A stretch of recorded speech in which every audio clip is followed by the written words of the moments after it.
All right. So we're going to look at a piece of information from one of my own videos that I made about a year ago. In this video, I have a chart which is sort of a timeline comparison between graffiti in Philadelphia and graffiti in New York. Apparently, Cornbread posted this chart on his Facebook page. Cool Earl sees this chart and has a response to it directed at me. And so what I'm gonna do, I'm gonna play his response, and I'm gonna stop it in a couple places for some commentary. Before I do that, 1965, Cornbread is in a youth detention center. When he gets his name Cornbread, he's inspired by the gang graffiti in the youth detention center, and he starts writing his name in the center. And then when he's released in 1967, he continues. Now, if that date is wrong, if he's lying about that or remembers it incorrectly, that's currently the story on record from him. If there's information that shows those years are incorrect, let's take a look at it. What's the information? Tell everybody who you are, and I understand that you have some thoughts about some stuff you've seen on the internet, and you want to let people know how you feel about those things. Yes, my name is Earl A. Hubbard Jr., aka Cool Earl from West Philadelphia. I used to write from January 67 until May 71 when I retired. January 1967. Now, I've never heard the month before. That's interesting. 1967, all right? Now, this is what I like, which has been on my mind. I wrote some things down. I like to express it to the people who are viewing this documentary. I know people love graffiti art and want to talk about it, but Akeem, on your YouTube channel, you put up a chart that is just straight ridiculous. None of those dates you have for Philadelphia are accurate. And some of us were a graffiti crew, but please understand, some of us were also in a social club that did not allow nor participated in graffiti. But Cool Earl, Cool Klepto Kid, Bobby Cool did both. Club Odigma Experience was not a graffiti crew. So you got that wrong, Akeem. All right, so I don't think I ever said that Club Odigma Experience was a graffiti crew. I never thought that it was. Not sure where that comes from. I think that I've heard people say things like that, but not me. So Club Odigma Experience, not a graffiti crew. Delta Phi Soul, not a graffiti crew. As far as I understand, they predate the graffiti movement, and not all the clubs were involved in graffiti. However, there seems to be a relationship between some of the clubs and graffiti artists. That relationship evolves to a point where some of the clubs are mostly graffiti artists, and the purpose of the club becomes graffiti. So 1969, I bet that date is not accurate for all four of these clubs. This is the information that I have. Club Noble Saints, Club Notorious Painters, you got painter right in the name. Imperial Casanova Persuaders, which I understand will be the first one dedicated to graffiti. The Hip City Swingers. Those are examples of clubs that were deeply involved in the graffiti movement. If they don't all come in 1969, I don't have a problem with that. It would be maybe difficult to actually track down the exact date for each one of those clubs, but the point is that it comes from these social clubs and evolves into these graffiti clubs. If I'm wrong about that, let me know. Now, hip hop historian, let me address you on your YouTube channel, using the documentary movie Tag City by Culture Livingston. That whole documentary is straight up nonsense from the beginning to the end. You guys should stop reporting on this topic because your own confusion is overtly apparent. Thank you for your concern, but currently it's in the right hands. Just hang it up. You did a terrible job. Accept it. Oh man, that was kind of harsh. All right, so the documentary Tag City. When I saw it about a year ago, I actually contacted the fella that made it. I had a discussion or argument with him about some things that I consider myth that were part of the documentary. So, but he also has original interviews with Cornbread, Task, and Duck. So if they're exaggerating or lying, um, that's the record. A lot of the other information in the documentary is well sourced newspaper articles, photographs. That documentary is what the record is, including things that I think are myths.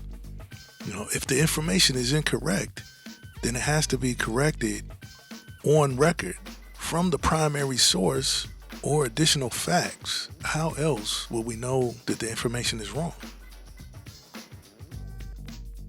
Okay. So now, I don't particularly know all of the stuff that are on these guys' channels, but I know that you did send me that chart because you saw it on Cornbread's Facebook. And I didn't see that chart.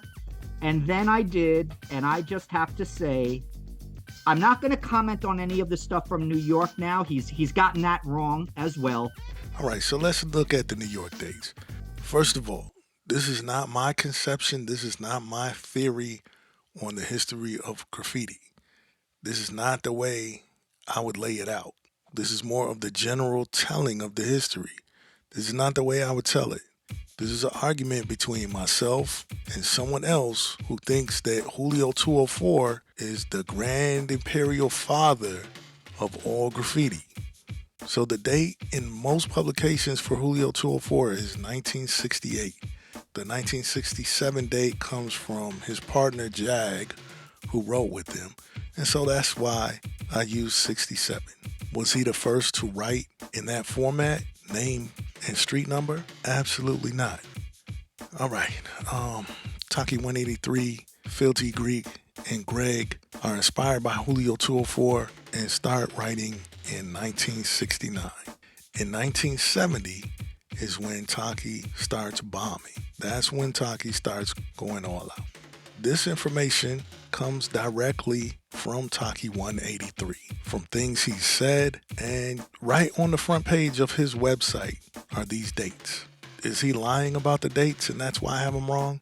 That's possible. I don't think so. Those are the dates. So how did I get those wrong? 1970, Top Cat from New York visits Philadelphia and brings back the gangster hand style. There's several versions of that story. The reason why it's on this chart is to point out that Philadelphia style had an influence on New York style. Philadelphia was completely left out of the history for a couple decades. 1971, Taki 183 spawns pen pals, July 21st. It's a newspaper article. It's 1971, Taki 183. That date has to be correct. Was invented by a kid named Taki. 1971 is when the ex-Vandals start. It's on the record. So how did I get all these dates wrong? And I didn't see that chart. And then I did. And I just have to say, I'm not going to comment on any of the stuff from New York now. He's gotten that wrong as well. I don't think that this person is a bad person. I just think that they've made some mistakes. And I think possibly both of them are a little younger and not aware that you need to speak to the source. The majority of information that is out there, meaning the books and documentaries, they're wrong. There's very little bit that is correct in some of these books. I agree that speaking to the primary source, the person who was there, the person who was doing it, that's the best. But we don't always have access to the primary source. If I could call Earl and ask him about this, I definitely would. So instead, I relied on what he said in different videos, in different sources, on the record. If the record is wrong, we should all be trying to correct the record with correct information. Now, another problem is the primary sources may be exaggerating or lying, right? That's part of the problem here too. So when the primary sources are exaggerating and lying, then what? It's hard for me to fault somebody for not having access to the primary source and instead relying on the record which is created by that primary source or someone else. That's just how understanding history works. Earl, why don't you go on and tell the folks how you've been contacting people to set the record straight? Who have you contacted? I've contacted Roger Gaston or Gassman, Yes, Roger Gassman and from War informed Writers. him that when CB or Cornbread mentioned that I actually would be happy that he died so that I can take his place. I told him that, yeah, that's it's comical. I told him that that was a straight up lie. But coming from Cornbread, what do you expect? And Yes, I and and I also reached out to oh God, the what Sly Artistic City, Robert Moran. Ro- Robert Moran. Yes, I reached out to him as well, but he did not, return my request. And Yes, as well as the guy who wrote in the Today's magazine. the Um, aerosol autographers. yeah, he did not return my, You and I request. both reached out to him. That's Sandy Padwe. He is now the dean of journalism in Columbia University. All right, Roger Gassman, Robert Moran, Sidney Podway, journalists, documentarians, authors, not returning Earl's call. That's ridiculous. Me, on the other hand, I'd love to talk to Earl. You know what I'm saying? Hit me up. Now, I know I don't have these guys' stature, and I'm not trying to have their stature. I'm not trying to write a book. I'm not trying to be the graffiti official historian or a journalist in any way. My video was in response to a particular person who wants to write Philadelphia completely out of the story. That was the reason for my chart. My chart shows a timeline comparing Philadelphia to New York. Congratulations to Sandy, because I know Congratulations. he got fired, I believe, after writing the aerosol autographers. It was misunderstood. People thought he was trying to promote the graffiti. He was just Uh-huh. trying to bring attention. I don't think it's his fault, but I know what you're getting at, because inside the text, he says that you guys started 2 years after Cornbread, and he has you guys down, I think, 1969. But what we can address right now, Earl, is the fact that, That's and incorrect. I know, Yeah. I see it. Now, I saw that in the text.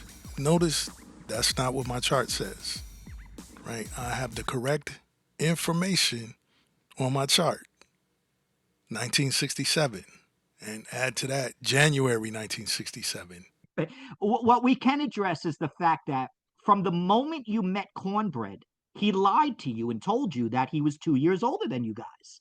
So Exactly. you assumed Yes. that, and that's why. That's And not only. that's why I told him, Bob Moran, that because he was older than me, that I assume that he started before me. And The other thing about my chart is it shows three different inception points for the modern graffiti movement.